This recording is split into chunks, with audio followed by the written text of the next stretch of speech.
Hi, I'm Dr. Ronald Wheeler, Medical Director for HIFU Centers of America. HIFU stands for High Intensity Focused Ultrasound. High Intensity Focused Ultrasound is the new boy on the block. It's expected to be approved by the FDA in 2015, and it will compete aggressively with radiation therapy and radical prostatectomy. So what I'm doing here is showing you a presentation that I gave to several of the urology sectional meetings and demonstrated the efficacy and safety of high intensity focused ultrasound. 250,000 men are diagnosed every year with prostate cancer. It's estimated by the SEER data, which is surveillance epidemiology and end results data from the NCI, that by the year 2020, 500,000 men will be diagnosed with prostate cancer. So this is a real issue. Prostate disease, or cancer specifically, is the most prolific disease that men have. So obviously with heart disease, those are number one and number two that men face. So from my point of view, this matches up with breast cancer and heart disease in women. This has to be paid attention to. It has to be taken seriously.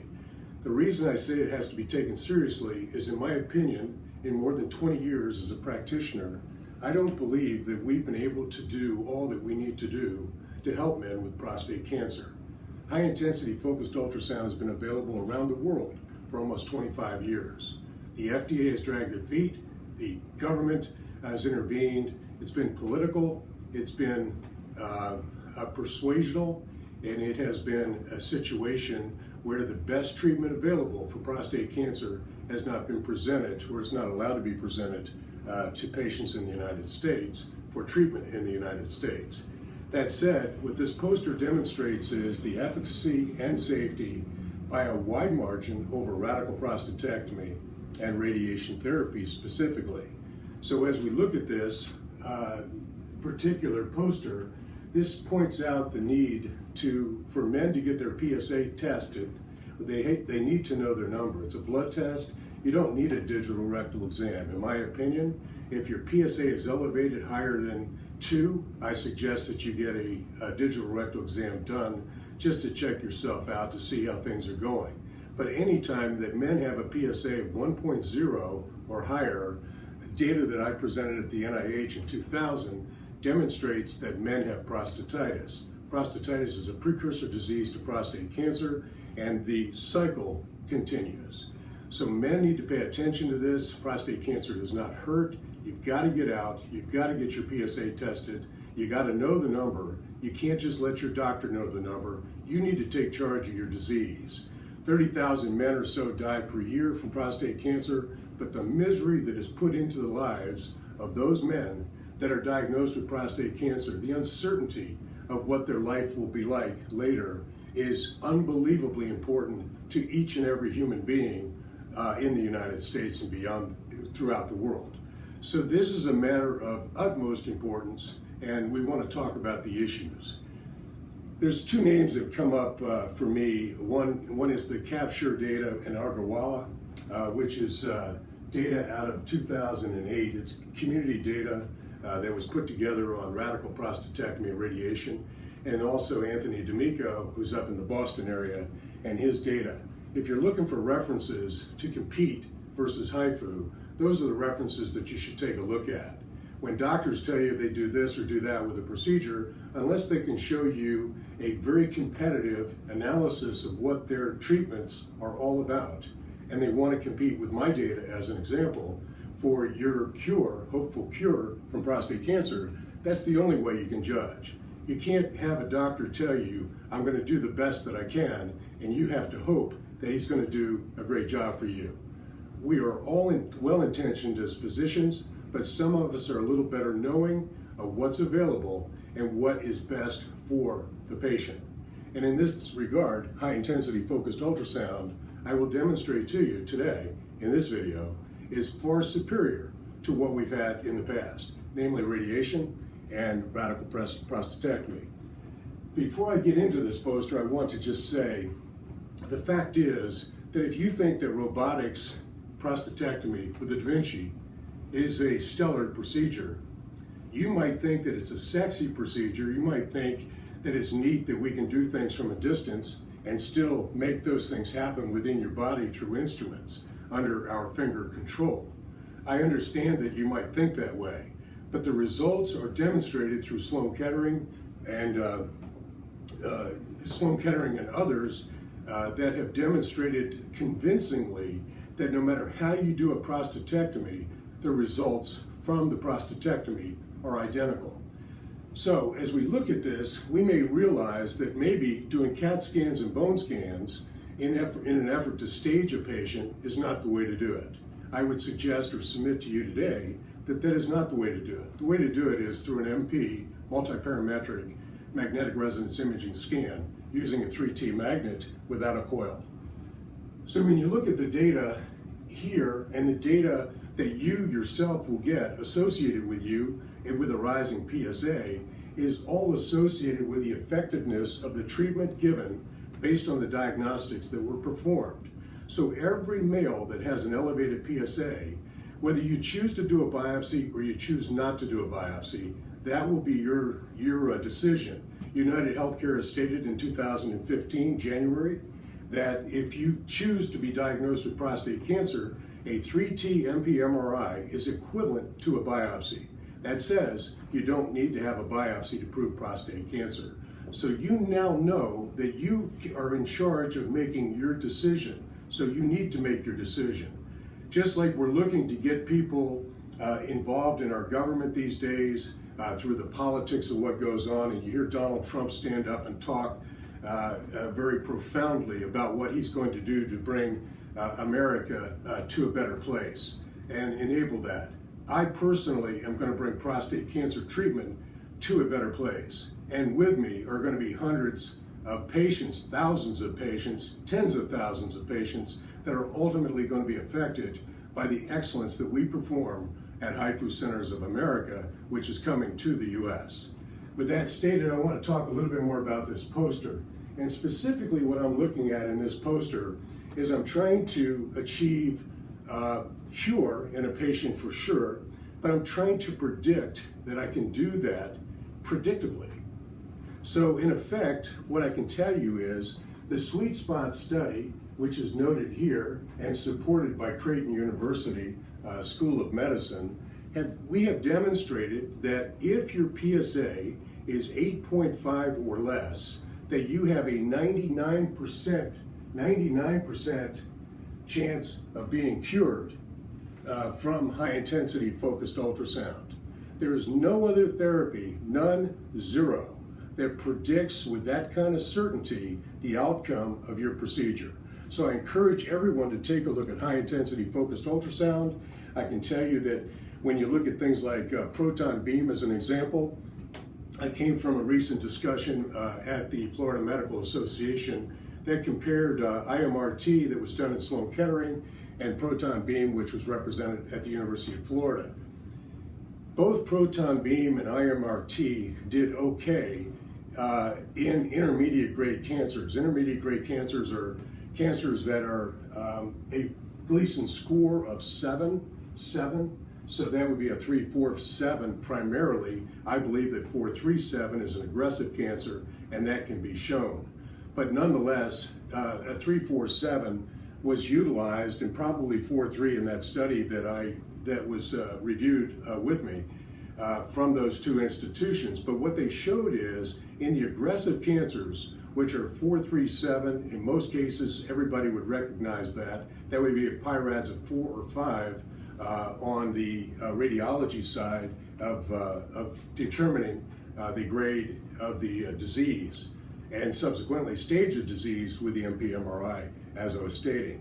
So those two therapies, IMRT and proton beam, were in the 60s in terms of high-grade disease. So you got to know then that if you have a 4-3-7 or you have a 4-4-8, a 4 plus 5, 9, a 5 plus 4, 9, or a 5 plus 5, 10, that the only treatment that you can do with a predicted purposeful outcome is going to be high intensity focused ultrasound. Now, I will tell you that Ablatherm, which is the French model, leads the world.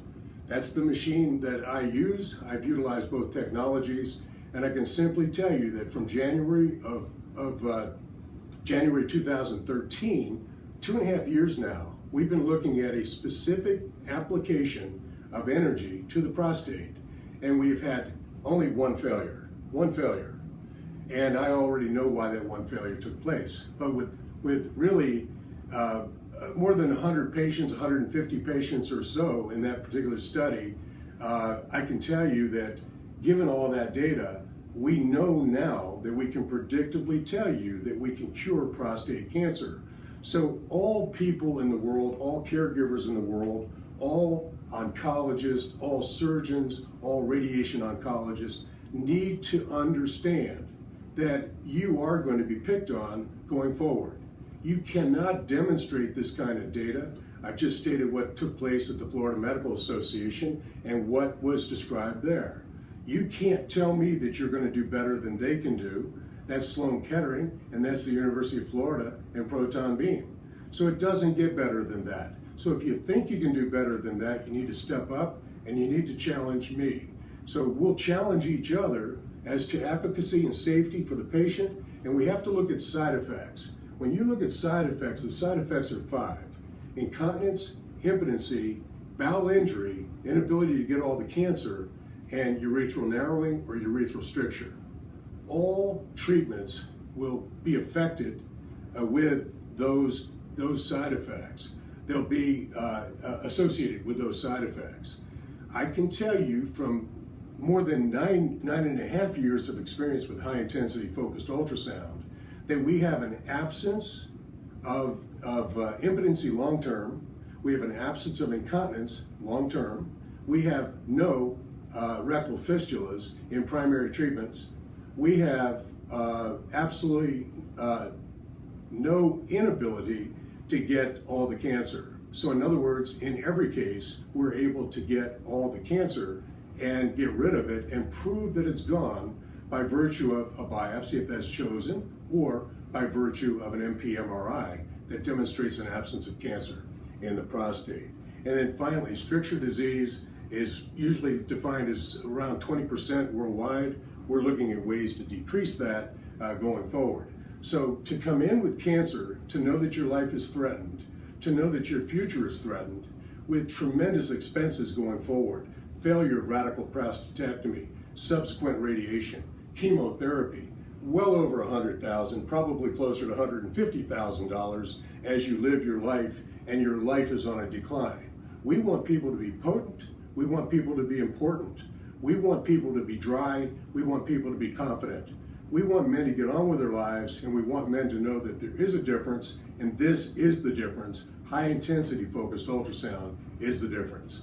So as we take a look at this particular study, again, the sweet spot study was we tried to take the 400 plus patients that I've treated and find the sweet spot within those 400 plus patients as to where we did our best work. And we came up on 67 patients. And these 67 patients, here's their Gleason scores here. This is available to anybody that wants this. You can get it online. You can go to our website, Pan Am, like the former airline, HIFU.com, and you can get a PDF of this at your will, at your beck and call. So given all that, these are all biopsy patients throughout this, and that's the only fair way to look at one person's performance versus another. Let's keep it apples to apples, and that's what we've done here. So the sweet spot study basically shows an average PSA of 5.2. So men that are out there sitting on 6s shouldn't be sitting on 6s. You need to be getting an MP-MRI and understand what you got, and then make a decision. Do I need to be biopsied, or am I comfortable that I got cancer based on that MP-MRI? And obviously we've been asked to overread many scans. I myself have personally been involved with more than 2,500 MP-MRI scans. So I've seen a lot of these scans. I understand it uniquely in the urology world, because this is normally a position that radiologists take to read these. But I like to mix it up with the radiologist, and I think they enjoy mixing it up with me as well. So as we talk about this again, what I want to express is we're talking about this study here by Pinthus et al. From Canada. This was published in the British Journal of Urology on 402 men. You can see here that their average PSA was 6.6 plus or minus 7.5. I don't know how that can be. That's either a typo or it's incorrect, one or the other, because you can't have a minus 7.5 against 6.6. Nonetheless, I believe that the data will prove that this is the number. But what we want to look at and what we've learned from the European data, where this procedure has primarily been done in France and Germany and has been done quite a while in Japan as well, using the other technology, the Sonoblade 500, again coming from Japan, and that's Yoshida's work here. We'll talk about that in a minute. But what we've learned from the European data is that the nadir, which is the low point of PSA, post-treatment is critical to our ability to predict to you, the patient, that you have indeed been cured. So what have they shown? Their data shows that if the nadir must be less than or equal to 0.30. So when you look at this, the Canadian study, they're at 0.38. Obviously their nadir is not low enough. They're doing something wrong. Their energy is not right. Their positions are not right. They haven't got good coverage. They walk out on the procedure. I don't know what they've done. All I'm saying is that the patient is not best served by going to Canada to be treated. Simply stated, if you take a look at the 4-year data, there's 72% for cure. If you break that down, Gleason 6s, which most of us don't even recognize as cancers these days, and we're trying to allow patients to live with, they didn't even cure those guys 100% or near 100%. They had a 76% cure rate, biochemical disease-free, meaning the PSA was low and low enough to, in their particular study group, to allow them to declare these people cured. That said, in Gleason 7s, they showed a 69.5% cure, which is a 30.5% failure. Any way you look at that, if you go to school, you get a D if you're in the 60s, so we'll give Canada a D for the Gleason 7 group. We're going to give them a C for the Gleason 6 group. When you take a look at my data, overall, I have a 95% cure rate in more than 400 patients. The bottom line is, though, while I'm liking that data, it shows that I'm doing something right. I'm certainly doing something different than our Canadian colleagues. But more importantly, when you take a look at this, I really want to find out, where can I tell a patient with confidence I'm virtually guaranteed that I am going to cure you? Now, I want to know that inside my heart and inside my head, because you come in scared, you come in with a problem, and you need help. So price point should not be a problem, should not be an issue when it comes to your life. You have only one life to live. You got to put some money under the mattress maybe. You got to save it in your savings account, health savings accounts, or wherever, but you've got to get the best therapy no matter what, period, by the best technician. So as you take a look at all of this, you can see here, this study here is out now beyond 85 months, far more than 48 months from the Canadian study. And we again have a 99% cure rate here for these 67 patients that had a PSA of less than equal to 8.5. So this is really what my research is all about. I'm intensively interested in this and trying to figure out what I can do more. This is not about me versus Canada. This is about me and Canada versus a disease. And that's what this should be about. So while I may have a target on my back and others want to criticize me, I would simply say, if you want to criticize me, bring your data, we'll sit down and let's debate it. And I don't have a problem, let's debate it in a public forum. Let's do that. So this is not a popularity contest. This is about treating prostate cancer effectively, and that's what we have to do. So they get poor marks, I get excellent marks. As we take a look at the rest of the world and take a look at what they do, you can see that they're not much better than the Canadians. So obviously my wrath for Canada and their treatment failures can be extended, but I can tell you that in Germany, as an example, through the work of Stefan Turoff and Christian Chaucy, they have an 84% cure rate at virtually 10 years. So those guys certainly know what they're doing. We are double digits better than their data. That tells you that I'm doing something unique to me and my practice style, and certainly that technique is passed on to my patients to achieve the success that we see. So when you take a look at this again, I'll let you decide and look at this, but let's jump down to Yoshida from Japan. 517 patients. Now, he's using the Sonoblade 500, which is a popular model by many, or popular to many physicians in the United States. This is a machine that's manufactured in Indianapolis, and their headquarters is in Charlotte. That said, the Sonoblade 500, of which I've performed over 150 cases on the Sonoblade 500, and so I know both therapies extremely well. From my point of view, the better treatment for a total prostate treatment is going to be the Ablatherm HIFU device out of France, and I believe my data shows that. That said, what I would say to you when you look at Yoshida's data, and Yoshida's one of the most honorable people that I know. He's a man of integrity, and he just tells it the way it is, and he accepts whatever he has. Most of us, I think, would admire that. I certainly do. But when you take a look at his data, he has an 84% cure rate with Gleason 6s, a low-grade cancer. Again, that's not where we want that number to be. That number needs to be in the 90s for certain. And when you look at his intermediate grade, he's down to 64% in 517 patients. That number is also not very good. So when we understand that we got patients that are suffering the consequences of being part of that 36% who failed, those individuals have yet a chance to have HIFU a second time. I can tell you this, that when you take a look at people that do HIFU a second time, I rank probably the lowest in the world of treating guys a second time. There are others, many others, that treat prostates a second time. This process of high intensity focused ultrasound needs to be done one time and one time correctly. So the insurance carriers, the Fortune 500 companies, all companies across the US that take care of their workers, they need to understand this is one procedure, one time, under my watch, the Wheeler way, that's going to allow patients to be cured from this disease. And that's important for you to know. So this is all available for you. I have listed Ablatherm and Sonoblade as my data. It is a compilation of both my treatments groups, given the number of years that I've been doing it and so forth.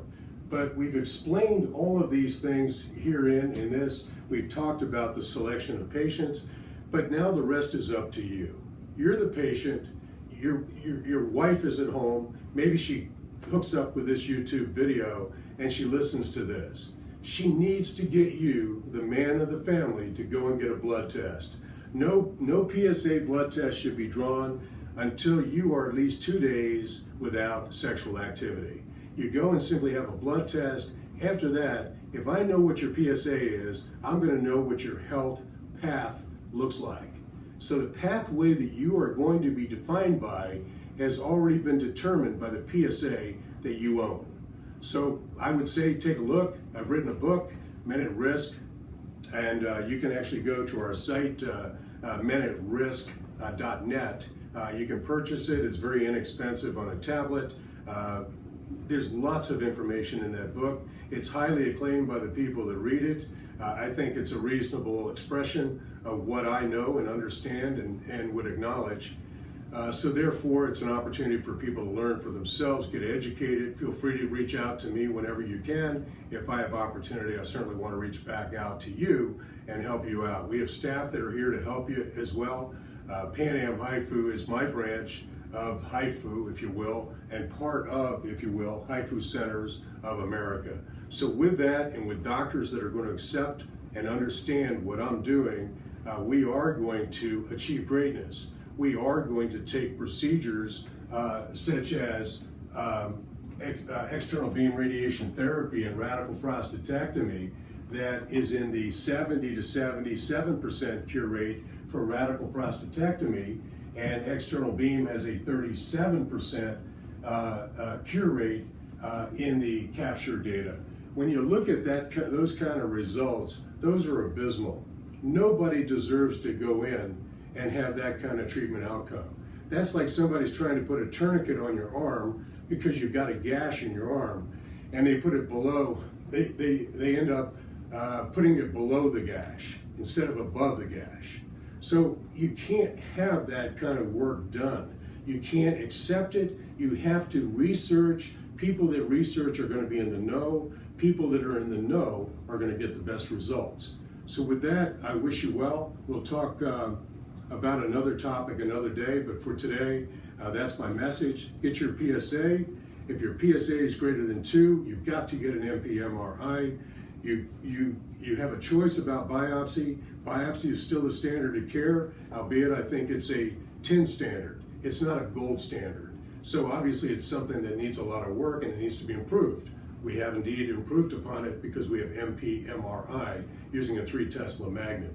So the diagnostics are done. If you have a PSA, avoid a bone scan. You don't need a bone scan.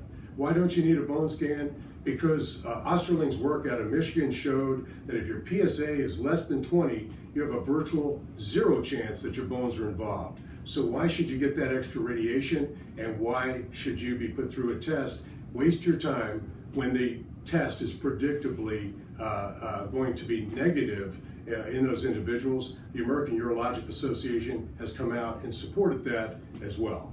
So again, I've talked a long time here. I've enjoyed my talk with you, and I look forward to talking to you again. Take care.